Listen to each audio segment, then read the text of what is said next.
Hello and welcome to Video Game Hangover. I'm Randy Dickinson and I'm in Harrisburg, Pennsylvania. Hey, I'm DJ Ross. I'm in Mountain View, California. On every episode of Video Game Hangover, we talk about the games that have been keeping us up at night.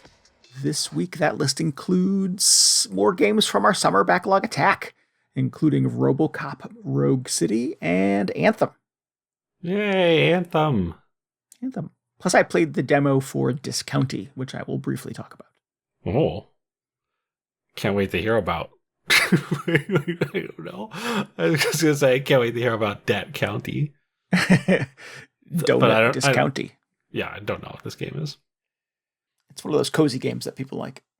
Ah, okay.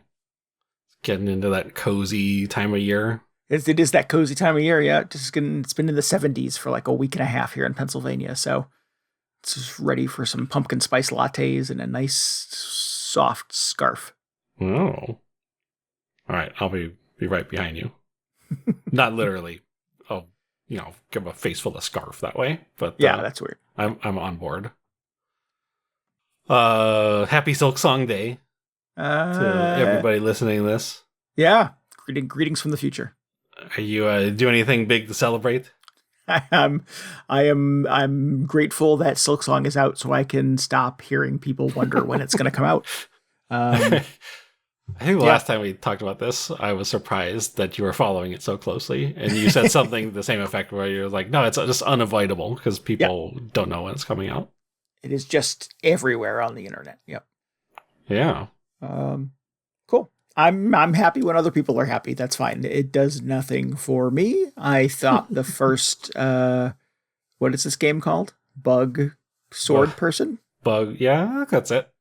Bug Sword Person. Hollow Knight? Nope. There you go. Yeah, there you go. Is that it? What was your third guess? Hollow Man, but that's that's that Kevin Bacon invisible mad scientist movie. Yeah. I would rather they make a video game out of Hollow Man, actually. I'd like to see any game with Kevin Bacon in it. How has there not been like a 6 Degrees of Kevin Bacon like thing? Video game? Yeah. I don't know. Footloose, the video game. Yeah, dancing game. Yeah. Wasn't there like? Sorry, I know we're supposed to be talking about Silksong, but we were talking about there could be a fighting game or something, or like Smash Brothers with only Nicolas Cage characters. They could totally do a Kevin Bacon one. Yeah. Have Kevin Bacon and Nicolas Cage ever been in a movie together? What are the degrees on that? They must have been. I'm not prepared. I'm sorry. Yeah, I don't know. Yeah.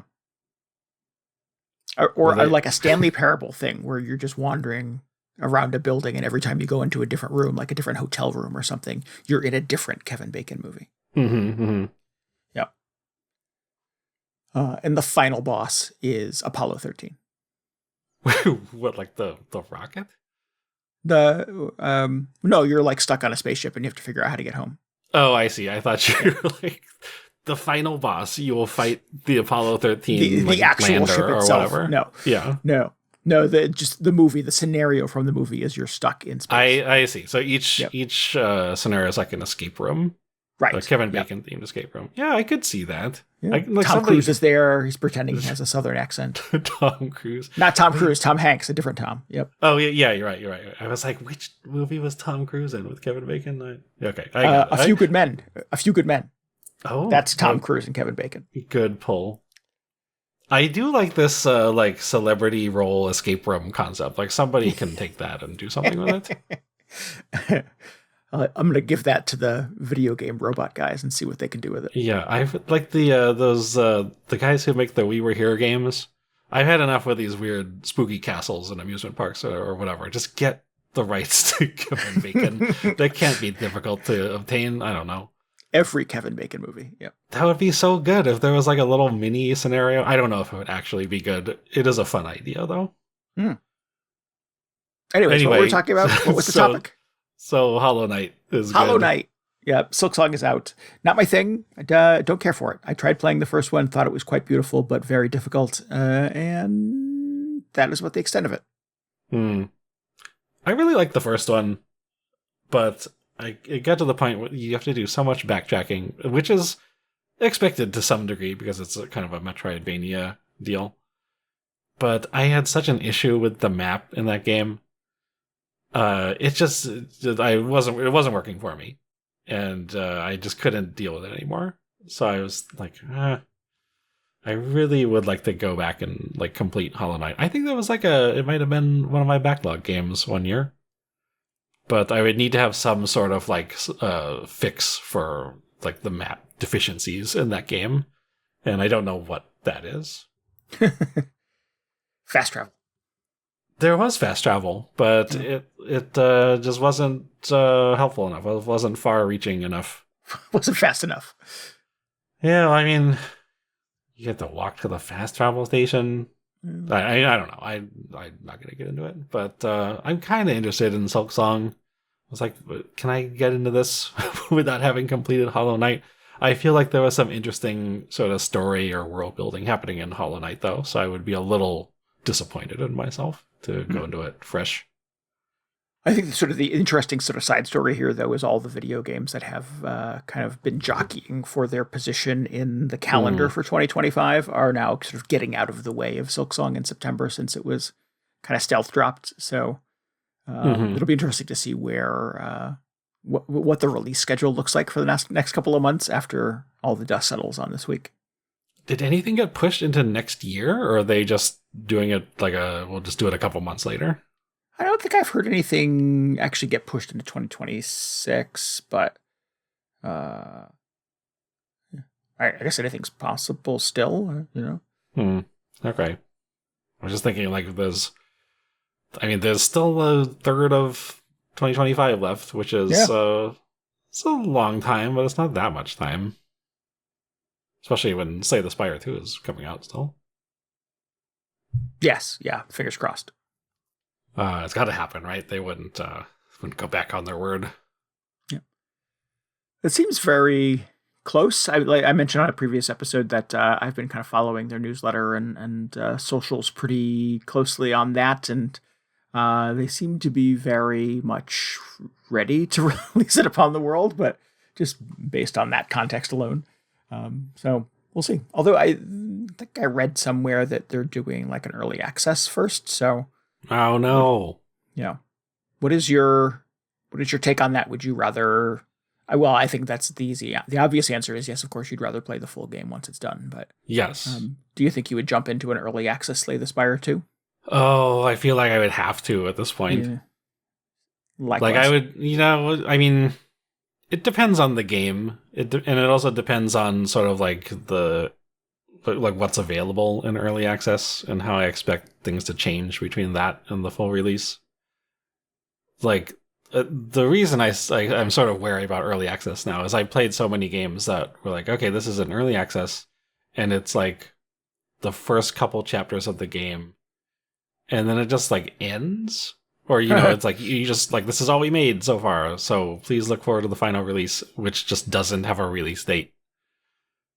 And I'm like, okay, so I played this little slice of the game, which, like, I feel like most of the games I played in this format I've enjoyed. But it just creates this weird scenario where I'm like, okay, so I played, like, a few hours of this really cool game, and I don't know when like the rest of it is happening. Am I like supposed to come back to it like years from now? What do I do at that point? Do I replay the early section? Is it are they going to have like retconned out that section or whatever? Or in something like in Slay the Spire or like Hades 2 case, am I going to have to relearn everything that I learned during the early access period because they've changed everything since then? Right. Like, I don't know. I've pretty limited experience with the whole early access thing. Do they typically, when they do an early access release, you typically sort of know the game comes out today in early access and the final will be in 3 weeks or a month from now or a year from now? Or is it just sort of like, we'll find out when we all find out? Well, I think it depends roadmap, on the game. Typically? Yeah. I think typically, like, I don't expect there to be one. It's just sort of like, hey, we're working on a game that's not finished, but enough of it is finished, so you can play some of it. And I don't know whether, in a lot of cases, that's so they can, like, make some money off the people, like in cases where the early access version is paid, or they want to get feedback from people to help them develop the game. I don't know. It really depends on the whatever the game is. It's a revenue stream, right? I mean, that's got to be part of the strategy, I think. Yeah. Well, I mean, like, here's another weird case is Valheim has been in early access for like 4 years. Ugh. And then and that's an amazing game. Like, I played like all of whatever was there when it came out. And I had a great time with it. And like I don't really even care that it's not, like, quote unquote finished or whatever.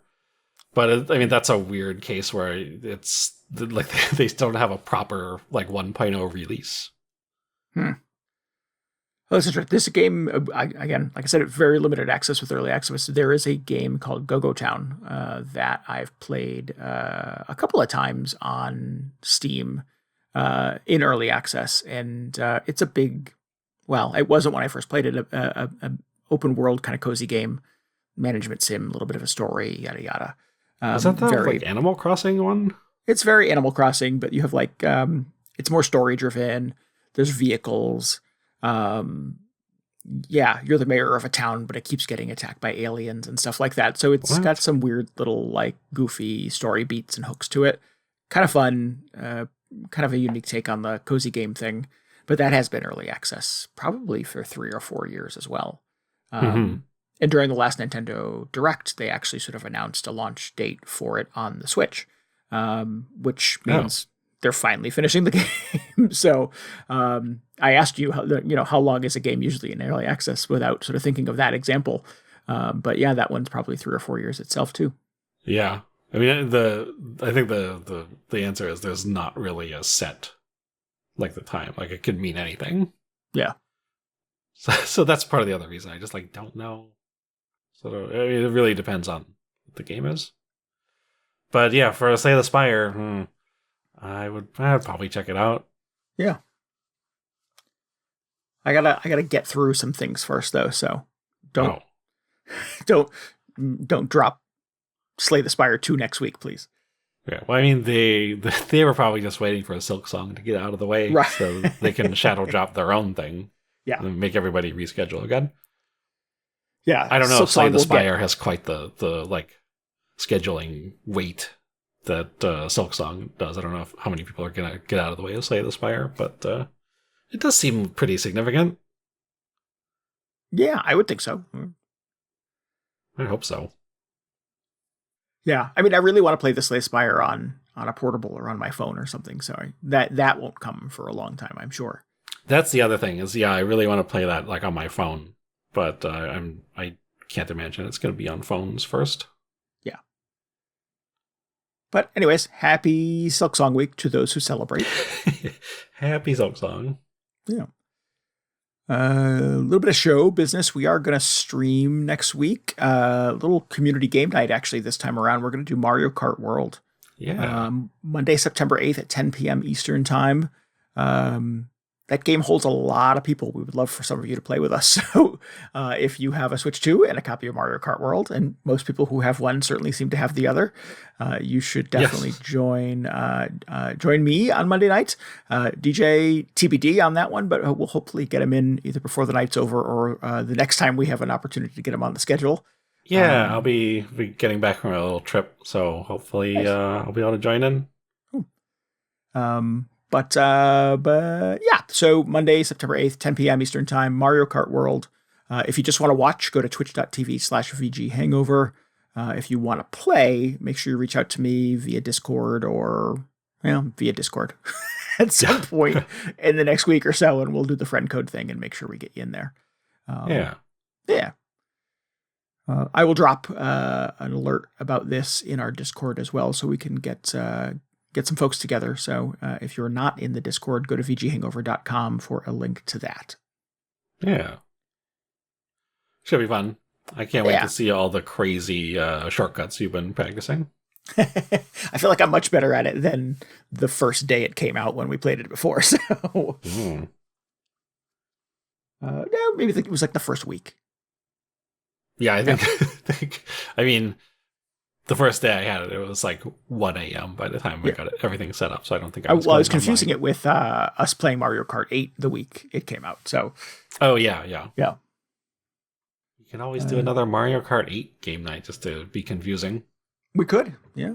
I had read recently that Mario Kart 8 is now outselling Mario Kart World. So what? Just the install base. More people have a Switch than a Switch 2. So right, yeah. 8 continues to outsell its sequel. Man, that's crazy. Is that just because like Mario Kart 8 is always selling tons of copies, or has there been an increase since the Switch 2 came out? Oh, I don't know. The article I read was brief and did not specify. I'll see if I can dig up the link to it from my history, and I'll drop it in the show notes if anybody's curious. But yeah, it was just a weird little phenomenon in the past week that in the NPG sales rankings or whatever for the past week or so, Mario Kart 8 had outsold Mario Kart World. I wonder if it's just one of those just ongoing phenomenons that Mario Kart 8 always sells like 1 million copies every month, no matter what's going on. It's been out long enough that Mario Kart World has now sunk below that threshold. Yeah. I don't know. I mean, the Switch 2s are pretty easy to get at this point, except for the price. So, yes. Yeah. They are frequently on the shelves in stores, and I keep seeing them on the Target website and on the Best Buy website. So if you want to Switch 2, they're not hard to come by. That's cool. That didn't take very long. No, not at all. And it's not like a PlayStation where it's now more expensive than it was a few months ago. No, but I mean, there's a distinct possibility, given the state of the world, that the Switch 2 and the Switch 1 could go up in price at some point in the near future. So, the Switch 1 did, didn't it? Or do you think it's going to go up again? I'm not sure. I mean, it feels like every day is like some fresh new horror, DJ. I turn on my phone in the morning and I immediately regret it. Yeah. Somebody's going to come to your house and ask for more money for the Switches you already own. Right, correct. Yeah. How many Switches in your house? You owe us $50 each. Yeah.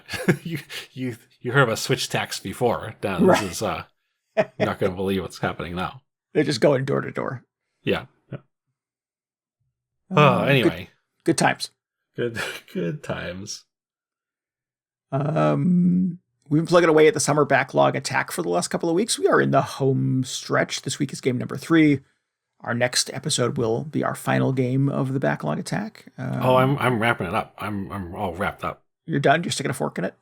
Well, I'm going to play a little more Unreal because I only played a few hours of that. But I think that's it for me. Yeah. Oh, I have one other whole game I've not even touched. So. Oh, man. Going into extended backloggery. Overtime. Yeah. So yeah, this week is Robocop. Next week, 2 weeks from now, will be the Plucky Squire.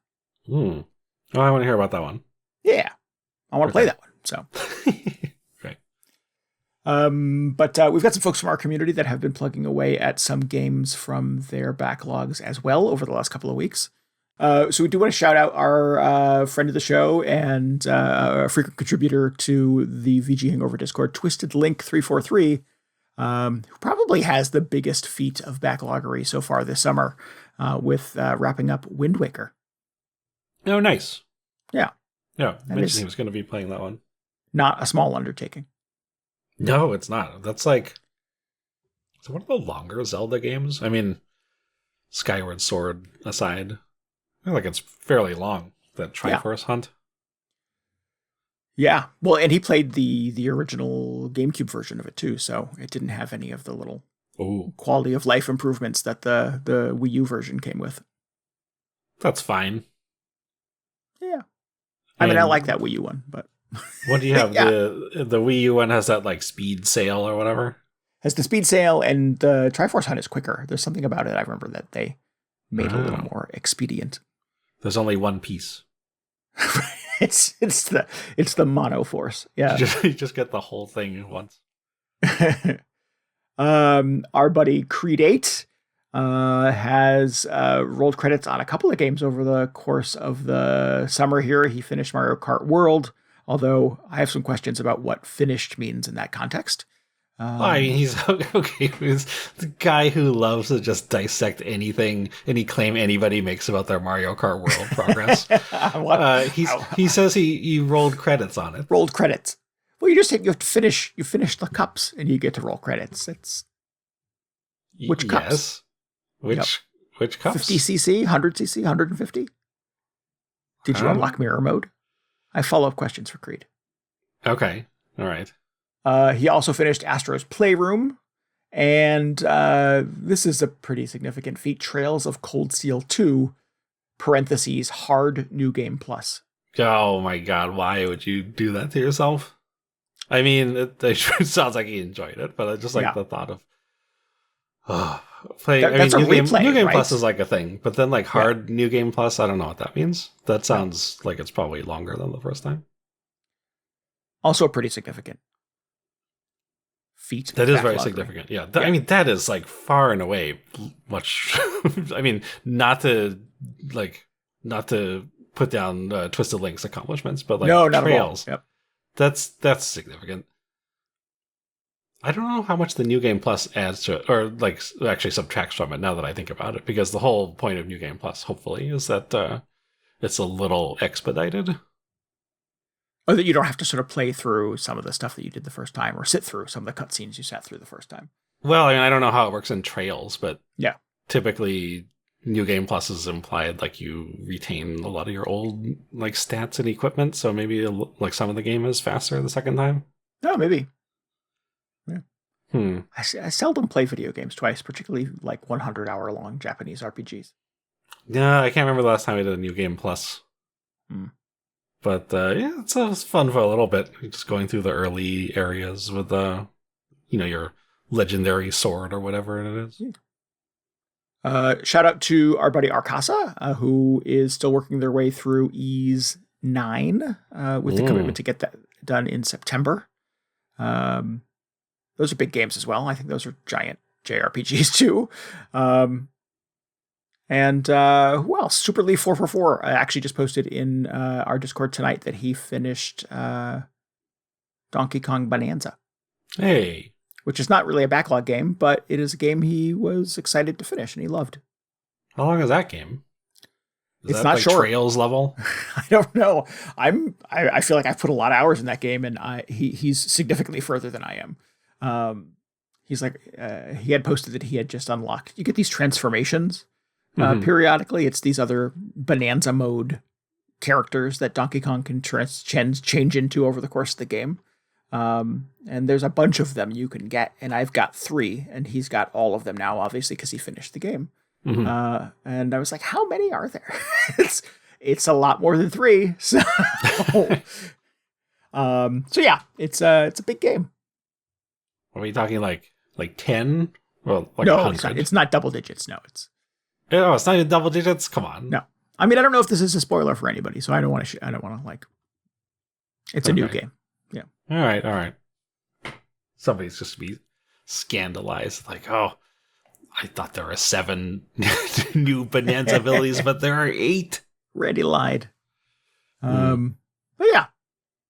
Big thanks to everybody who's been playing along in the Discord and or maybe just silently playing along from home.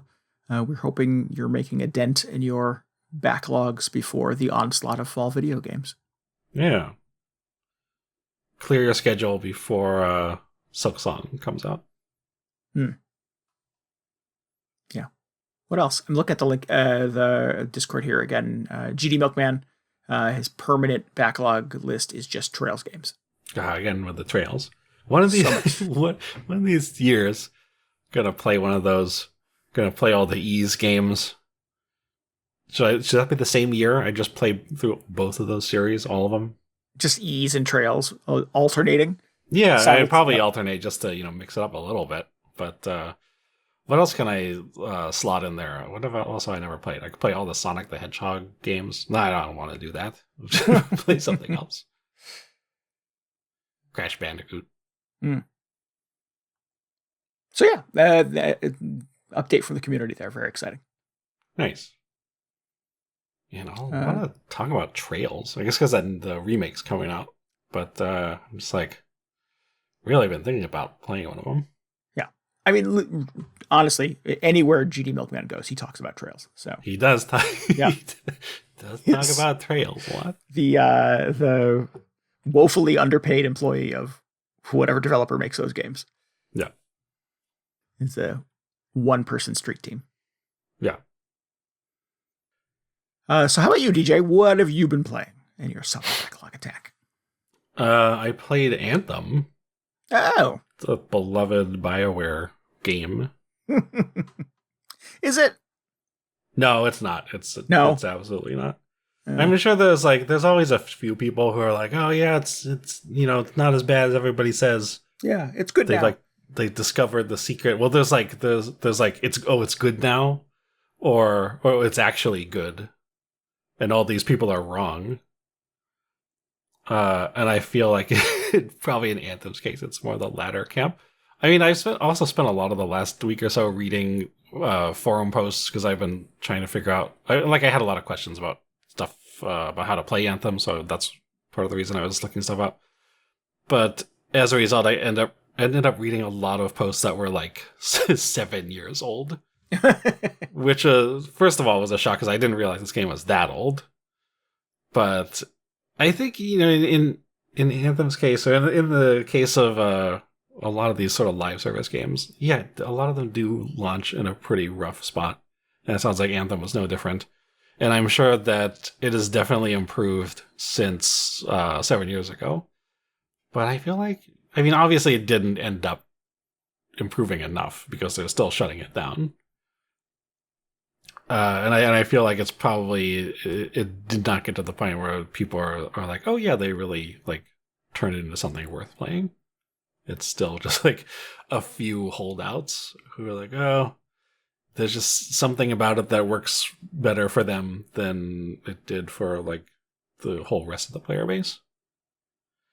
Including myself, because man, I did not enjoy this game. Oh, if only there was some sign that I would possibly not like this game. If only there was somebody who had told me. But no, this is like it. In case you're not familiar with the premise, it's essentially BioWare / EA trying to make Destiny, like have their own version of Destiny. So just like an online squad-based sort of loot shooter. Oh. Although in this case, I mean, I mean, I want to say they did stuff to try and differentiate it from Destiny, but I was surprised at how many times I would like sit down to play this and just in my head, just like, just be going, time to play some Destiny. Oh, no, I mean Anthem. No, it's a different game. But it really does feel extremely like Destiny coded, like in so much of like the character design and sort of like the weapons and the sort of the way they talk about stuff in the world. That may just be the way that like a lot of video games like address world building at this point though. Because it starts out with this like voiceover about there was this ancient sort of like civilization, they left all this technology behind, and they get into all this jargon about like the what are they called? The freelancers are the sort of like hero characters you play as. And they start talking about these ancient like alien relics or like other like wizards or something, like ciphers or like then there's the gateway and they're all like these capitalized terms. And I'm just like, okay, they're really just throwing out the whole codex in the first 5 minutes of this game. Which is like not something that is out of place in a BioWare game, I suppose, but It really did feel like, oh, here we go again. It's just another ancient civilization that we're gonna get into. All right. Greetings, Vault Hunters. Yes, yeah, exactly. And yeah, it did really just feel like a lot of Destiny ended up in this game. Right, checking all the loot shooter boxes, huh? Yeah, I mean, it's very familiar. Maybe the biggest differentiator in this is that it's a third-person shooter, and you spend a lot of the game flying around like Iron Man, like you're in this kind of robot exoskeleton, and you fly around to get from one waypoint to the next, which is actually kind of fun. I mean, it's definitely something you didn't do in Destiny. It's not something you do in a lot of games, but it's kind of cool to just be Iron Man for a little bit. The class I was playing as could like hover in the air. I don't actually, maybe all the classes can hover, but they especially encourage this one to hover because when you do that, like your shield powers up. So I think the idea is you sort of hover there and like pick off enemies and cast weird magic spells because you could also kind of do that.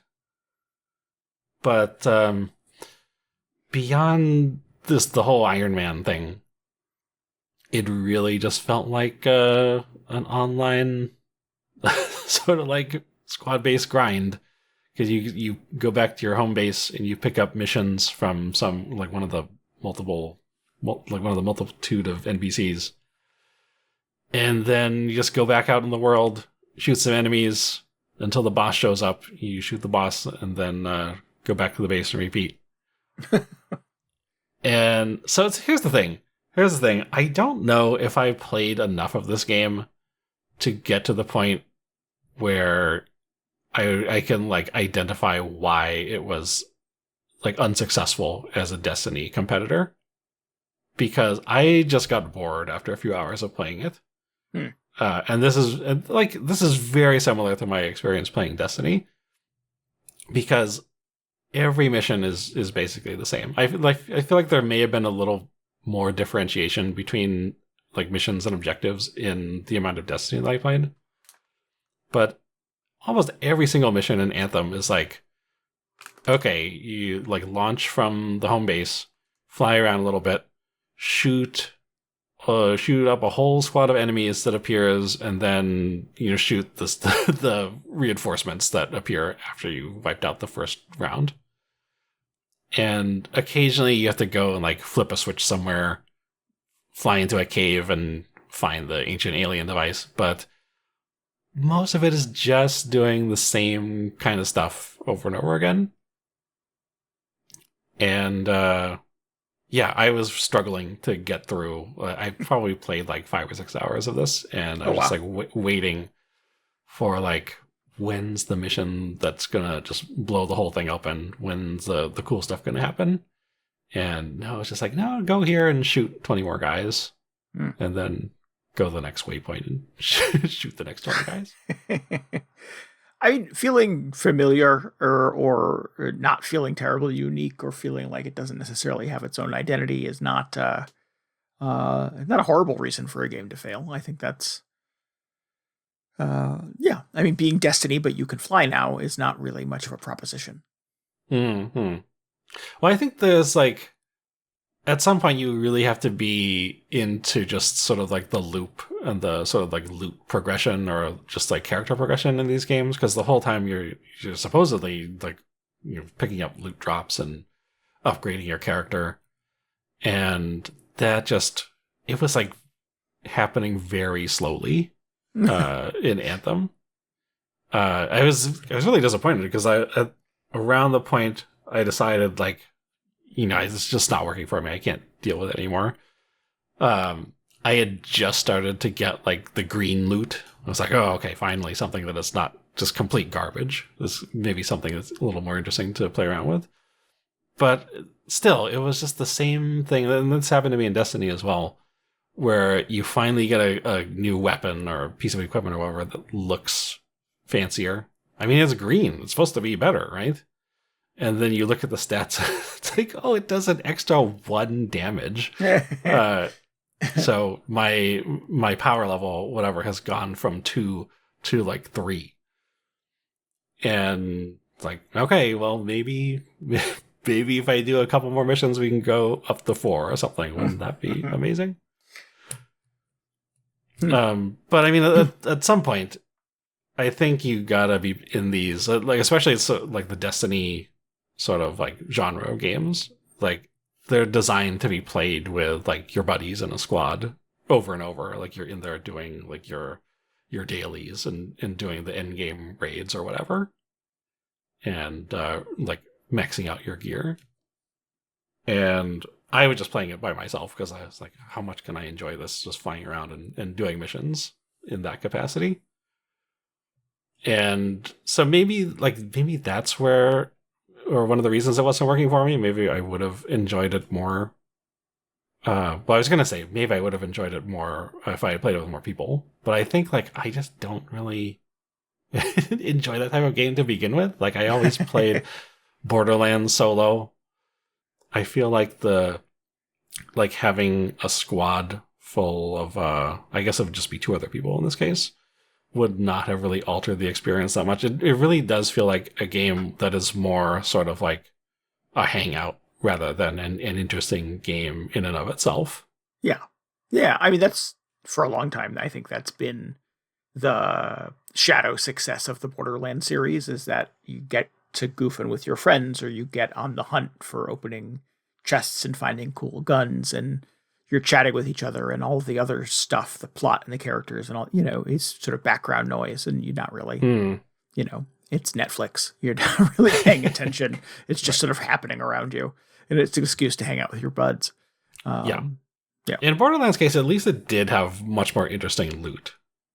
And there was much more sort of like variety in terms of they were really good at sort of pushing that dopamine button constantly too, with the little, the XP bar filling up and fireworks going off every time you upgraded. And it was pretty quick, at least in the early game, about doling out those upgrades rapidly. Yeah.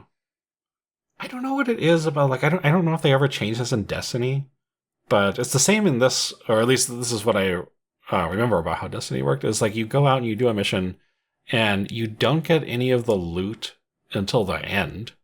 So like you're picking up stuff, but you can't like equip anything new until you get back to base. Oh. And then even if you get a cool gun, or let's say like best case scenario, you get a bunch of new guns and you can't wait to try all of them out, you can only take 1 or 2 of them back in with you the next time you go. So that it's not like Borderlands where, you find something, or you open a chest and like 10 crazy guns come out of it. And you're just like, oh my God, what are all these things? Well, I gotta drop all the crap I'm carrying so I can carry all this new crap. Yeah. So it doesn't even have that going for it. It's just like, oh, you go back to base and, then you get to see if you actually got anything interesting. And then you hone in on the one that looks like the best, and that's the one you take to the next mission. And it's just like, I don't know, the whole combat in this, like the shooting, like it's fine. It's not especially interesting. You have these cool abilities that are all on just enormous cooldowns. So like, pretty much whenever one of them comes back, you use it and just wait for the chance to use it again. But it felt like, it's not like in Halo, you have a whole stockpile of grenades or whatever that are other options in combat. Or, whatever else is going on in Borderlands. You had a bunch of different abilities. It just felt like, you're just shooting 20 guys. That's a bummer. I mean, the gun thing sounds like a bummer. I mean, that's, again, the rush of playing a Borderlands experience is you get the gun right away and it immediately goes into your primary slot. Yeah.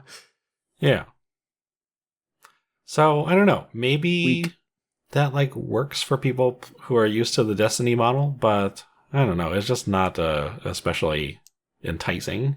You pick up something and it's like, oh, you got a mysterious unlabeled, like uncommon item. And someday you'll be able to figure out what it is and whether or not you should equip it. But I feel, I don't like to play something and then come on here and be like, oh, it was bad. But yeah, I just could not get into this. I was really hoping that at some point it would open up, or I would at least start to realize why it fell short of Destiny's success. But I didn't even get to that point. I feel like a lot of the complaints I read about were, it's like sort of stuff you would expect from a failing live service game where there's like not enough interesting stuff to do in the end game. I did see a lot of people posting about like the loot system is not differentiated enough. Like the guns are all very samey. But yeah, definitely didn't make it to the end game. Did not really have the motivation to keep going after doing the same sort of mission over and over again, which is disappointing because I like Bioware, and I wasn't expecting this to be like the new Mass Effect or anything, but I was hoping to there would be a little bit of the stuff I liked about Mass Effect in this. Yeah, and there wasn't a whole lot, not a whole lot of that happening. This maybe not quite their strong suit then. No, I mean, I'd be curious. Like, I haven't read a lot about the development of this either, but I don't know if this is like necessarily the game it felt like they would want to make. Like Dragon Age felt like, or the latest Dragon Age, at least from what I read about it, it felt much more like a traditional BioWare game than Anthem does. So it does feel a little bit like a reaction to Destiny and all the other live service games. Like, oh, now we need, like, EA needs its own live service game. Mm-hmm. So, yeah, that's unfortunate that they sort of got corralled into making this, if that's what happened. Yeah. But yeah, so I think I did my time with Anthem. I kind of wish that I had a better grasp on why, like, the larger scale reasons why it didn't work out, but I just got so tired of doing the same missions over and over again. I imagine that contributed a little bit to it, but I feel like there's more stuff going on that I didn't even get to uncover yet. Man, okay, so here's the last thing in my notes. The like suit customizations aren't even good. This is something I like independent of all the loot systems and the experience and live service shenanigans. Like, why can't I make a cool Iron Man suit? Is all that stuff restricted to the end game? You start it up, and I was look. So first of all, you go to the character like suit customizer, and it's just 20 different like textures of gray metal, which is like, that's disappointing. And then you talk to the NPC who's all about like, oh man, I'm the guy who helps you trick out your javelin, because that's what they call the suits. Like, here, you really want to make a reputation for yourself, and you open up this guy's shop, and it's like the microtransaction shop that you need all the specialty like currency and everything to buy all the cool suits. And it's like, oh well, that's also disappointing. Like, I should at least be able to make a cool Iron Man. But no, I guess that's what you gotta grind for in the end game, apparently. Yeah. Anyway, I won't be too disappointed when they shut this down in January. Well, that reminds me of the Division and Division 2. I think probably the versions of this kind of game that I have the most experience with. And yes, that also suffers from a lot of kind of underwhelming loot, I think, unfortunately, is still trying to sort of like base that game in some version of reality. You end up with sort of like, oh, I got a gray hat, I got a black hat. I actually thought about that because that was I had that same reaction playing the Division. Incidentally, I think I enjoyed the gunplay in the Division more than I did in Anthem. But yeah, just like the cosmetics in that game were also very similar. But it kind of made sense. Like in that case, sure, you're like in the military, like they're not going to give you like a bright neon beanie or whatever. And it's kind of obnoxious that everything is just sort of like gray military wear. But like that's sort of the expected type of gear. Right. Let me make a cool Iron Man suit. Why do they all have to be gray? No, this is the bleak future. Yeah. Anyway. Yeah. Maybe I should play the Division. How's the Division doing these days? I don't know. Yeah. We have a member of the video game hangover community, Eshin, who I believe has played the Division 2, not lately, but played it for years after it came out. So yeah, I played through the story of it with a friend and never went back to it. They added a bunch of DLC too, and I still never went back to it. So it's fine. It's for me. It's what Borderlands is too. It's an opportunity to be social. It's not really even about the game generally. So yeah. Although I keep seeing commercials for Borderlands 4, and I'm like, do I need to play this? I might need to play this. I don't know. I don't need any Gearbox stuff. But I was thinking, like, it's been so long since I played one of these games where you're just sort of like grinding gear online. Yeah. Like, maybe this is the time. Maybe this is like Anthem is coming at the perfect time. And no, it just didn't happen. But now it's got me thinking, like, oh, maybe I'll play the Division. Finally. Maybe that game is out there somewhere. Yeah. Yeah. Maybe there's maybe I'll play one of those weird, like, gotcha games. No, that's not a good idea. The Division is also third person if you're itching for third person. I do think in general, I like a third person game more than a first person shooter. Yep. But yeah, I don't know. You can't even, I gotta stop talking about this game, but the last thing is like, you can't even swap shoulders, which is like, don't you expect to be able to do that in a third person shooter? There are so many cases where I was just like, well, I could definitely shoot this guy if I could, be on the other side of the screen. But instead it ended up making me do all these weird maneuvers where I would like poke out from like the wrong side of an obstacle. And this is one of the things I looked up where I was like, okay, is there a way to swap shoulders in this game? And there was like a response from BioWare that was like, oh no, you can't do this because it's not a cover-based shooter. And I just thought, well, did you guys play this game? Because I hate to break it to you. You spent a lot of time in cover in this game. You should maybe be able to swap shoulders. But no, you can't. And that's just another weird thing that sort of detracted from the whole experience. Anyway, Anthem. Nice. Yes, real nice. How's Robocop? Can you swap shoulders in Robocop? Wait, is it first or third person? It is first. Okay, I guess that makes sense because you want that whole like Robocop, like cop vision. I don't know what they call it. I am Robocop. Yeah. Yes. Yeah. I mean, you do have you sort of do view the world through Robocop's eyes, unless you're in a cutscene. So when you do like line of sight on a enemy with a gun, the iron sights, you get like the green wire reticule that sort of pops up over them and outlines them. So when you go into all, it's pretty great. Yeah. Yes. Yeah. You go into all your setting, and that allows you to track that enemy from that point forward too. So even if they go behind cover or behind walls and stuff like that, you can still see where they are. So there's a lot of, because it's Robocop, you could shoot through walls. You could punch through walls to grab enemies on the other side of it.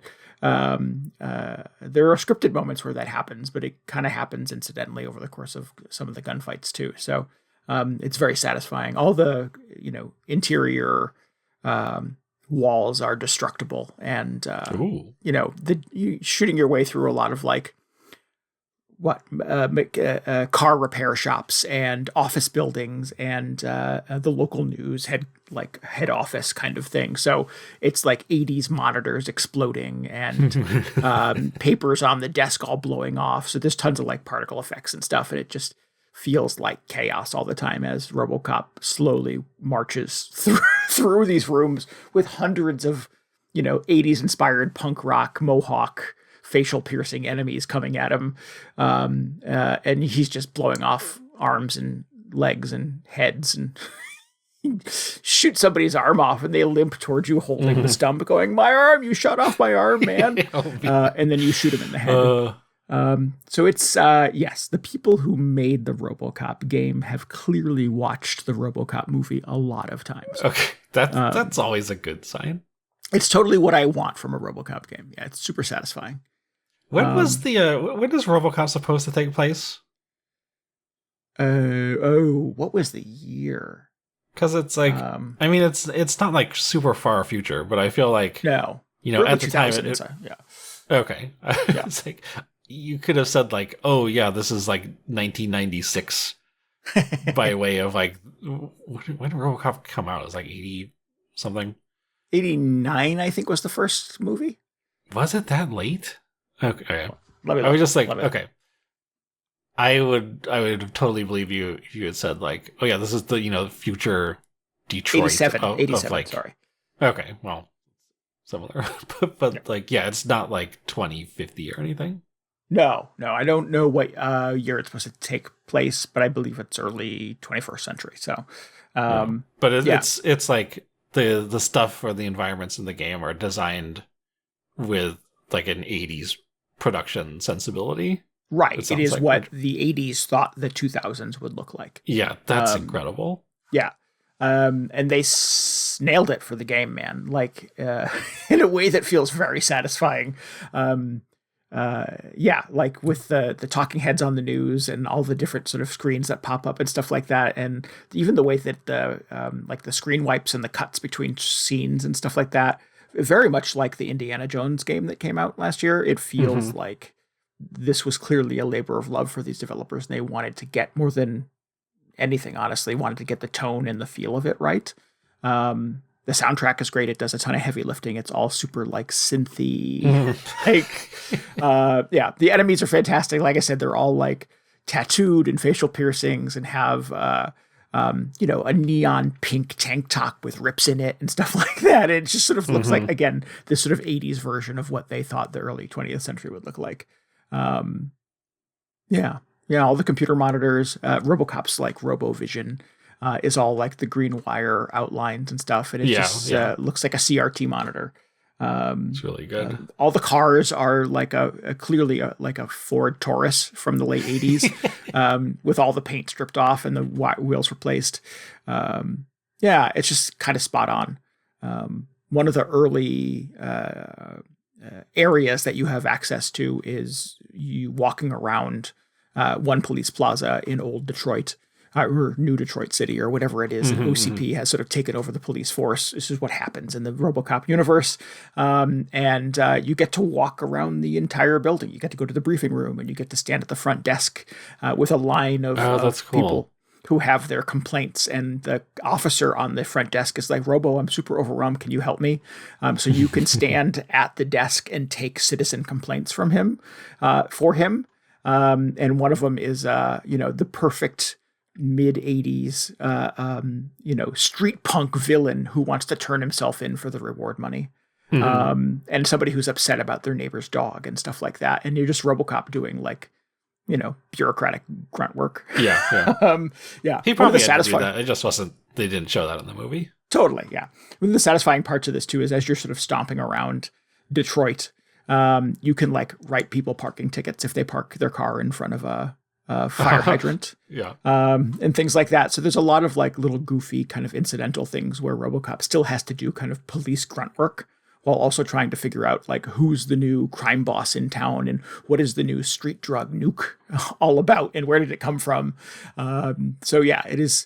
It just feels so perfectly on brand.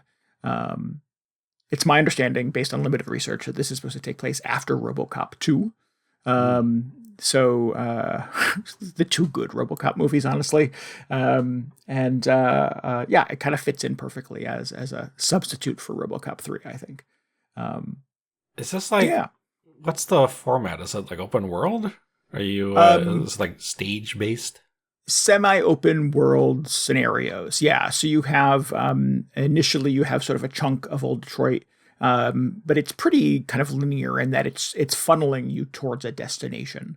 But you can kind of veer off the path and down alleys and go into some of the buildings and shops and stuff like that. You get One Police Plaza where you can go through the entire police department, like go down into Robocop's little like tech lair where he sits in the chair and they take his mask off and it's Peter Weller's motion captured face inside. And he sort of like recaps his day and he gets his new missions and he has to sort of reiterate his prime directives. And it just feels very satisfying in that way too. Peter Weller's voice is in there too. So he did all the voice acting for this, which is super great. And yeah, and you get all the little things that you get to go to the police briefing for the day on, and you get sort of the download of everything we know about the new crime boss in town, and how we have to take back the streets of Detroit. And you get sort of the hand wringing, nerd from OCP who, he's like, oh, he's not a real person. He's just a machine. He's going to do what we tell him to do. And it's just everything you want from a RoboCop movie. And then you're back out on the street. So you go down and you get inside your police cruiser and you drive out of the parking garage and you have access to yet another neighborhood of Detroit. And you're walking around and trying to do a couple of little missions, and you keep getting, citizens will run up to you and say, you have to help me. There's 2 men holding up my convenience store at the end of my block, and you can intervene. Or you can choose to let it happen. And I'm not sure there's consequences for not intervening. Little things come up like, oh, the mayor's daughter's car was stolen. You have to help them find it. So you're doing this as a favor for the mayor, who is maybe not a good dude himself. And on and on and on. And there's all these sort of incidental things that sort of roll out of you, just sort of exploring Detroit. Yeah. Yeah, and then later on, there's like a junkyard, and there's OCP Tower, and et cetera, et cetera. So you get all these sort of they're like open world-ish areas, but it's not like a giant map of Detroit where you can go anywhere and do anything. It's fairly scripted. So you're like confined to one of these areas for whatever the duration of that mission. Correct. Yeah, and the sort of the secondary missions that sort of come out of it. Because you'll go into the area with one objective, but as you're walking around sort of helping the good citizens of Old Detroit, you'll get 15 new things that sort of come up. And some of them are like multi-stage ones where you'll you have your RoboVision that does sort of the wireframe overlay of everything. And like, oh, this has a little magnifying glass and I can go over and I can scan it and it'll give me more details and information about it. And I can use that information if I have a level 2 interrogation skill because it has a skill tree. You can interrogate somebody and he'll point you in the direction of another guy. Go down the alley to the red door and knock 3 times. And of course you're Robocop, so you rip the door off and you stomp in. And yeah, it's just, again, super satisfying. You do a little sort of goofy kind of police grunt work. Everything is very animated and dramatic. Awesome music. Really fun gunplay. This is also not a cover-based shooter, so there's no duck and hide because it is you're basically a walking tank. So the game will throw hundreds of kind of meat sponge enemies at you. And you will blow their arms and legs and limbs off and just keep walking through the level until you get to a boss who's a little harder because he's got a couple of snipers and they can target you. Or Ed 209, of course, is in there and he'll come for you, and et cetera, et cetera. So they save the big bads for the end of each of these levels, but all the stuff up to that point is just you kind of mowing down punks. Oh, man. Yeah, and taking very little damage. There will be a guy unloading his 9mm pistol at you, and I'll just walk right up to him and grab him around the neck, and you can use him as a human shield. You can throw him at his friends. You can pick up computer monitors and propane tanks, and what was the other thing I picked up? A motorcycle. You can throw it at enemies. Super ragdoll physics in play here, of course. So arms and legs and limbs go barreling everywhere. It's exactly what I want a RoboCop game to be. What is how do they make enemies into an actual threat then? If you're just kind of shrugging off bullets most of the time. I don't know. I mean, I've not died at all. I've not even come close to dying. Okay, that's so. I imagine you could probably put it on higher difficulties and make it a genuine challenge, but that's not what I want RoboCop to be. I mean, you have to back off occasionally, and I don't know, regenerate health or something like that, or you are just invincible, and it's just so exciting to do RoboCop stuff. You don't really care. You can find little recharge cells hidden in the environment. And you can carry up to 5 of them with you, but finding new ones is a little difficult. So as your power depletes, because it's never really you taking damage or dying, because kind of technically you're already dead, but your batteries are depleting through all of the combat and stuff like that, and you can sort of recharge back up to 100. I've never really felt like I've been in danger of not having enough battery to get through a level, no matter how much damage I've taken. Like I said, there was that one boss that had a couple of snipers who were after me, and they were doing some pretty serious damage. But I was still not to the point where I felt like I better like duck behind a corner and recharge for a minute. I still felt like a tank basically walking through the levels. And once I figured out what was going on and where the snipers were hiding, you just sort of target them and then you can follow them wherever and walk up to them and squeeze their heads until they pop.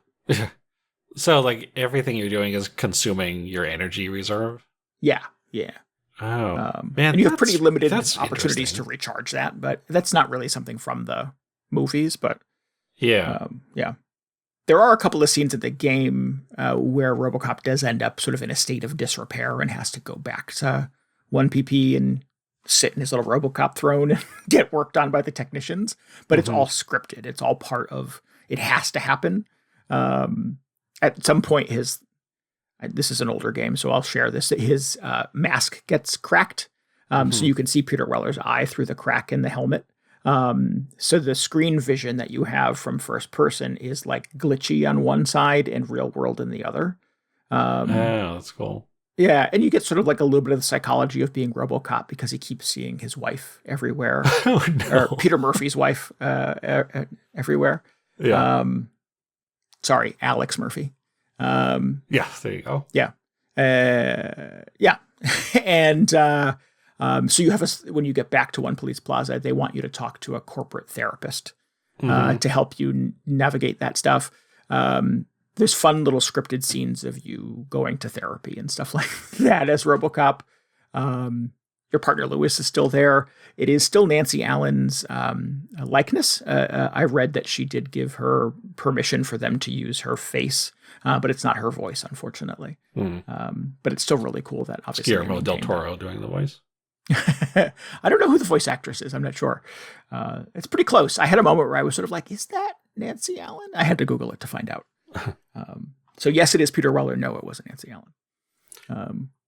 But yeah, it's good. That's so interesting that like they made a game where you're just an indestructible tank, more or less. It makes me think about like, they always say, how can you make a Superman game? Because, he's Superman. You can't just have him like running out of health or whatever. Right. But it sounds like they kind of did that in this. Yeah. Yeah, I mean, it's what kind of makes Dynasty Warriors fun, right? It's like 1 billion enemies chasing after you, but you're unstoppable. So you just lay waste to all of them. And that's kind of what it feels like as you're sort of stomping through this, like the decrepit shell of a broken down office building collapsing around you. And it just keeps throwing enemies after enemies after enemies at you. And you're shooting up the place and throwing them through windows and tossing them at their friends and shooting their arms off. That is a wild comparison. I would not have thought like, oh yeah, new RoboCop game, kind of like Dynasty Warriors, but I could see that. I mean, you would not mistake one for the other, but from my perspective, and I've not played Dynasty Warriors, but I've played the Hyrule games. Yeah. And that is kind of what makes those games fun, is it's one versus just a million, mowing basically. Guys down, yeah. Yeah, and that's what the RoboCop game kind of feels like to me. Man, I was already very intrigued just by sort of like to see the sort of the production of like, oh yeah, they made a fake 1980s, 21st century sort of game a world to trounce through. But now I'm just like, wow, what is it like to play as RoboCop? I'm not a huge RoboCop fan, but I just think like it sounds like such an interesting execution on all these like RoboCop ideas. And so now I'm just like, yeah, maybe I should have played this instead of Anthem. Sounds like a better time. I was 13 when the first RoboCop movie came out, and I loved that movie. I was super into it. I really liked the sequels too. There was a TV show briefly. It had lost some of its appeal over the years because the 2014 remake was terrible, but should have been much better. So like, how do you screw up a movie with Michael Keaton and who was the other guy in it? I forget, but there's a really good cast in it. And then it's terrible. It's almost unwatchable. So maybe Michael Keaton should have been RoboCop. Maybe. But yeah, I really loved these movies when I was a kid. So I again, similar to playing the Indiana Jones game last year, like I had a big smile on my face because I just sort of felt like they got the tone of it so perfect. But it also turns out that actually playing the game is super fun as well. Wow, it just makes me wish that Ghostbusters game was better. That was not bad, right? That was kind of fun. Yeah, it was not amazing though. I feel like it was a little before. I mean, it sounds like they put so much attention into like a lot of the crafting of this, which I did not really get from the Ghostbusters game. I feel like they definitely made an attempt, but I don't know. It was sort of a different era in game development. Yeah. Yeah. But I would, I've not finished it. It is very long. Is it? How Long to Beat says it's about 17 hours. That's not that long. Come on. I think that's crazy long. I don't play a lot of 17-hour first-person shooters. But it's cheap. It is almost always $10 or less when PlayStation or Xbox have a sale. So would recommend. There's also new DLC for it that just came out. That's a whole other thing. It's a whole story-based expansion. So if you really like this, there's more Robocop to be had. But yeah, totally worth it. I'm, I didn't pay $60 for it, but I think based on the amount of fun that I've had with it thus far, it feels like a pretty solid $60 purchase. So to get it for 10 is a steal, I think. I mean, I guess 17 is long if you're only playing like Call of Duty or whatever. Well, yeah, maybe it is long. It's not like super long though. I mean, come on. No, it's not like impossibly long. It's not Persona long or Trails in the Sky. No. But it's probably not even Silksong long. Yeah. It's pretty long for a video game though. Yeah.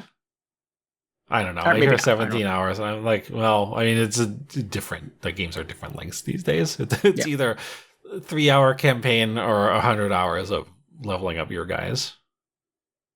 Yeah.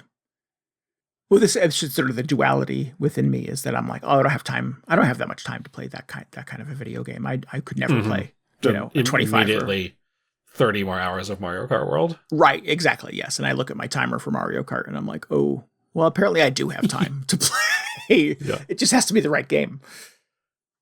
It helps if it's portable too. So, what are you playing this on? I'm playing on my PlayStation 5. Oh, okay. Not that portable. No, but if I had it on the Steam Deck, I'd probably see a lot more of it, I imagine. You never got one of those portal things? I do. I don't really use it. Oh, you do have one. Oh. I mean, I guess that's not really portable either. Well, in theory it is, but yeah, I don't know how well that works. I've used it in the house to play stuff. I played what's the PlayStation Portal? Is that what it's called? Right, Portal. Yeah. I always want to call it PlayStation Portable, but that's a different thing. Yeah. But I played a lot of the most recent Yakuza. Well, I guess it wasn't the most recent Yakuza, not the pirate one, but the previous one, Hawaii one. Infinite Money or whatever it was called. I think it's sort of Infinite Money. Yeah.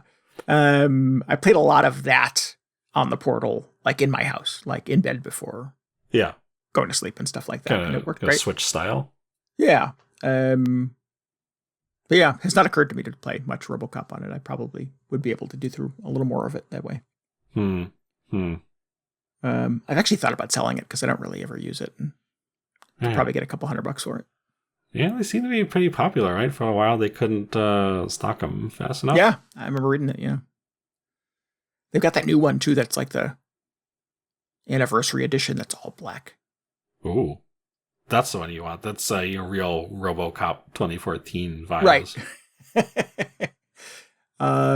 So, yeah, RoboCop Rogue City, clearly would recommend. I think it's super fun. If you are a child of the 80s, I imagine this will probably resonate with you maybe a little bit more than it would otherwise, but it's really good. Did they ever make a good Aliens game? Aliens, plural? I did, so full disclaimer, I did not play the last two that came out, which got very high reviews. So maybe that's my problem. I I've only played the Alien Isolation. Okay, yeah. Yeah. Not what But that's want. very much in the vein of the original Ridley Scott Alien and not the James Cameron Space Marines Aliens. Yeah.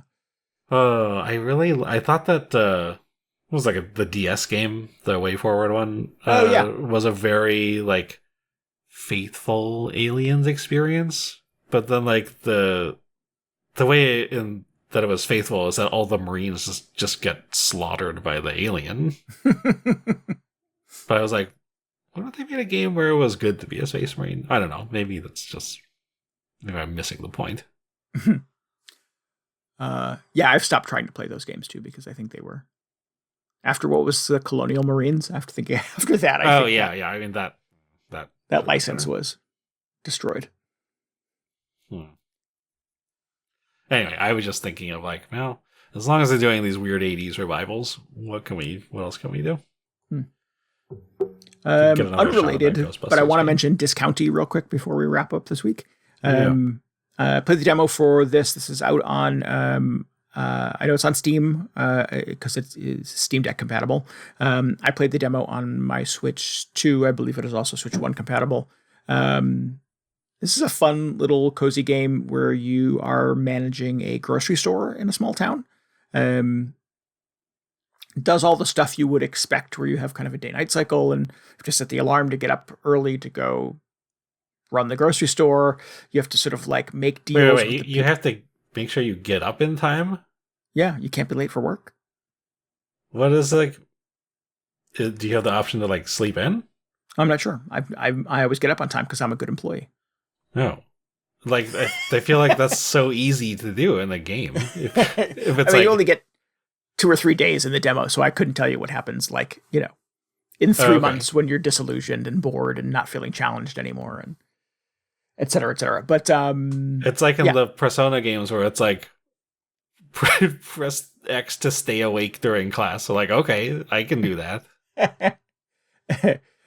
You have to cut deals with people in town to sell their products in your grocery store. You have to stock the shelves.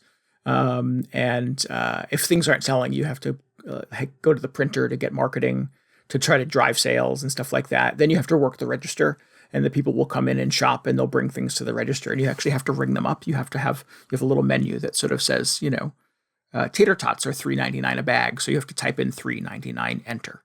And then hit total and charge them and make change and stuff like that. So it also challenges your retail math, which is kind of satisfying.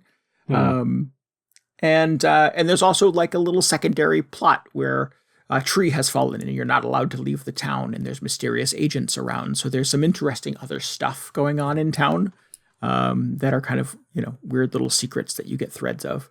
The demo is only about an hour long. It's cute and kind of charming and kind of funny and snarky. And the shopkeeper simulation play is kind of satisfying and cute. So this is on my list now. I was kind of into this demo, and I'm curious about the main game and would like to try the rest of it. Progress from the demo does not carry over to the main game. You have to restart. But it's a very brief demo. So if any of this sounds interesting to anybody listening, check out the demo for Discounty. They gotta let you use, like, if you're playing it on PC, you can use your number pad to do to ring people up, right? Oh, maybe. I don't know. That's interesting. I feel like, gotta have that at least. I can't imagine trying to play that on, like, a controller. Yeah. Well, I mean, or at least you'd be so much better at it with a keyboard.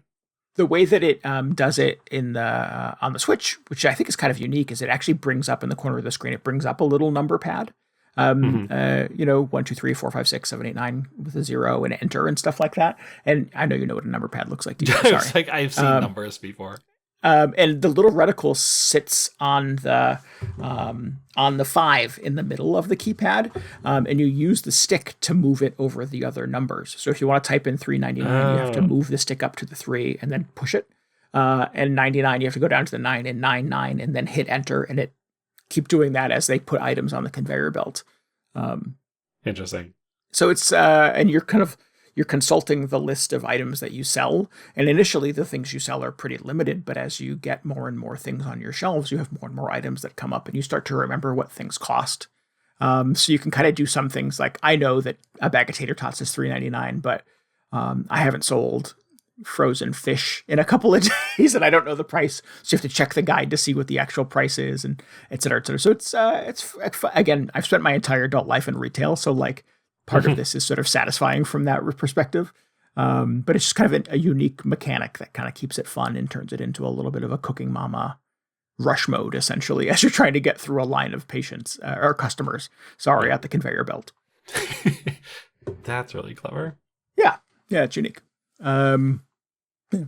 So Discounty would recommend, at least based on the demo anyway. So I'm going to play the full game once I get clear of my backlog attack. But I thought this was like a fun little drop over the summer. It just came out a couple weeks ago. Cool. And that about does it for this episode. If you need any more video game hangover in your brain, you should definitely follow us on Blue Sky, where we are VGHangover.com. And you can always get show notes and links and tell us what you thought about this episode at VGHangover.com. We would love for you to join us playing Mario Kart World on Monday night, September 8th at 10 p.m. Eastern Time. You can play along with us as long as you get in touch with me and we do the friend code thing. Or you can just tune in at twitch.tv/VGHangover and watch us play. Nice. Yeah. What else? Join our Discord. You can get a link to that at VGHangover.com. Subscribe, rate, review us on your podcasting app of choice. Maybe hook us up with a referral to one of your friends. Yeah. Really appreciate that. Helps us get the word out about the show and bring in new listeners. Speaking of new listeners? No, that doesn't make sense. Speaking of Robocop, I want to give special thanks again to RJ Lake for our intro and outro music this week. If you'd like to hear more of his work, you can go to spellmynamewithabang.bandcamp.com and check out the rest of his stuff. Is this Friday Bandcamp Friday? Oh, who knows? Well, I mean, it might be. Sometimes it's not, even though it should be. Let's find out. RJ Lake's got a game coming out soon.